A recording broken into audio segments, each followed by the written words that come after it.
Assalamualaikum warahmatullahi wabarakatuh. Anak-anak, pada kali ini kita akan belajar Quran Hadis Madrasah Aliyah kelas 11, materi tentang konsep syukur nikmat Allah Subhanahu wa taala. Baiklah, ada 2 surat dan 2 hadis. Surat pertama surah Az-Zukhruf ayat 9 sampai ayat ke-13, surah Al-Ankabut ayat ke-17, dan ada 2 hadis dari Abu Hurairah yang diriwayatkan oleh Imam Abu Dawud.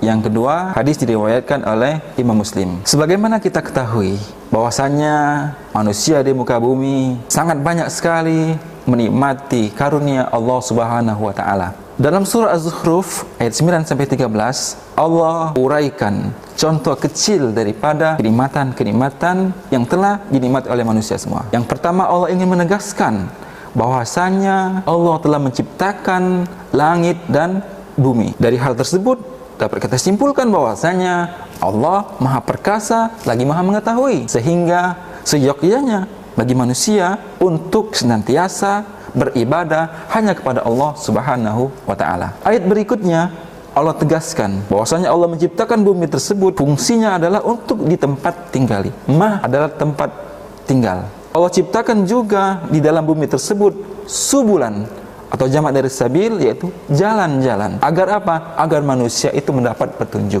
Ayat berikutnya Allah turunkan air hujan dari langit ke bumi dengan cara yang diperlukan atau kadar tertentu.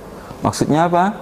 Maksudnya Allah tidak menurunkan air hujan dari langit ke bumi itu dengan cara sekaligus langsung. Maka kalau itu dilakukan, semua makhluk yang ada di bumi akan binasa. Tetapi Allah turunkan dengan setetes demi setetes air hujan, rintik-rintik yang indah yang dinikmati oleh semua makhluk di muka bumi. Agar apa? Agar tumbuh dari bumi tersebut tumbuh-tumbuhan. Negeri yang tandus setelah kemarau yang panjang akan kembali hijau. Hutan-hutan menjadi lebat sehingga menjadikan habitat hewan-hewan tumbuh kembang. Masih saja ada manusia menganggap bahwasanya ketika manusia itu dikubur di bumi, maka akan selesai urusan. Tetapi tidak, mereka akan dibangkitkan. Mereka tidak percaya bahwasanya Allah itu akan membangkitkan manusia. Bagaimana mungkin seorang mayit yang sudah hancur tetapi Allah bangkitkan kembali? Allah menciptakan langit dan bumi itu tidak gampang. Tapi bagi Allah itu sangat gampang, apalagi yang mengembalikan, membangkitkan manusia. Kadzalika tukhrajun. Artinya apa?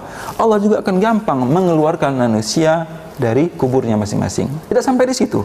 Ayat berikutnya Allah uraikan lagi.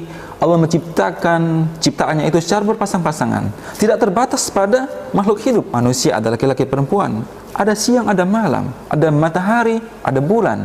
Semuanya itu Allah ciptakan secara berpasang-pasangan. Agar apa? Agar manusia dapat menikmati karunia tersebut dan akan tumbuh rasa syukur kepada Allah Subhanahu wa taala. Contohnya, Allah bentangkan bumi ini luas, ada lautan, ada daratan. Allah ciptakan transportasi lautan, minal fulki. Fulkun itu adalah kapal. Kapal itu sebagai simbol transportasi di lautan. Al-an'am, hewan ternak, dalam hal ini yang dapat ditunggangi, sebagai simbol transportasi di daratan. Matar kabun, sehingga kita bisa mengendarai transportasi tersebut, baik yang di laut maupun yang di. Ketika kita menikmati menaiki kendaraan tersebut, maka diharapkan kita itu mengingat tsumma tazkuru ni'mata rabbikum, mengingat kenikmatan yang telah Allah berikan kepada kita, seraya berkata wa taqulu subhanallazi sakhkhara lana hadza wa ma kunna lahu muqrinin. Ayat ini merupakan tuntunan berdoa ketika di dalam kendaraan, di atas kendaraan.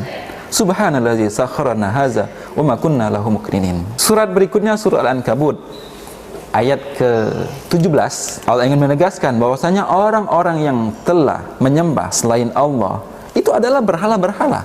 Yang namanya berhala-berhala adalah benda mati yang tidak dapat memberikan manfaat, tidak dapat juga memberikan mudarat kepada kita. Akan tetapi mereka menganggap hal tersebut adalah ifkan, adalah kebohongan.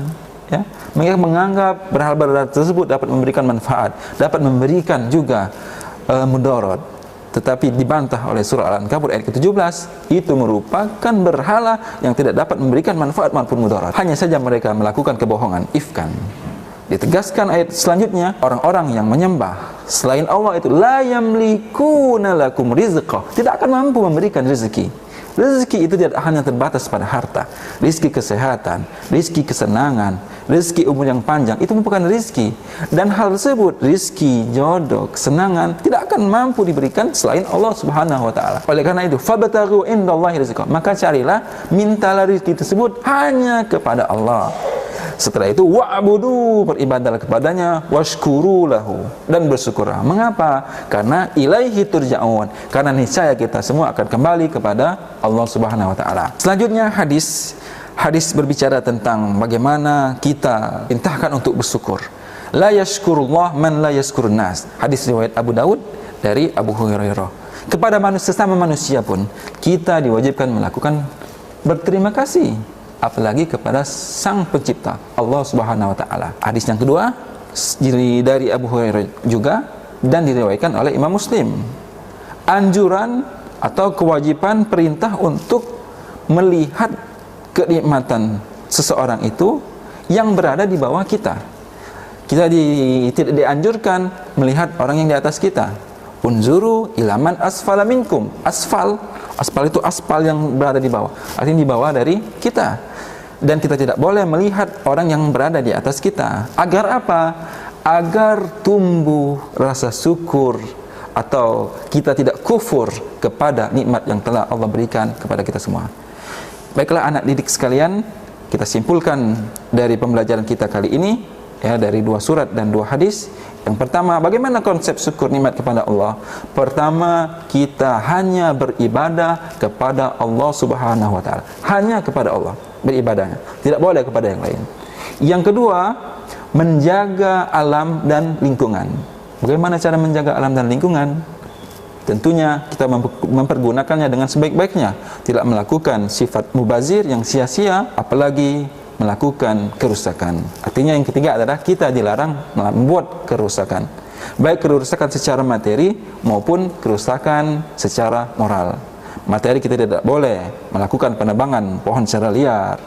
Kalau secara moral, kita tidak harus menjaga moral, akhlak kita, karakter kita dengan sebaik-baik tuntunan Islam. Wassalamualaikum warahmatullahi wabarakatuh.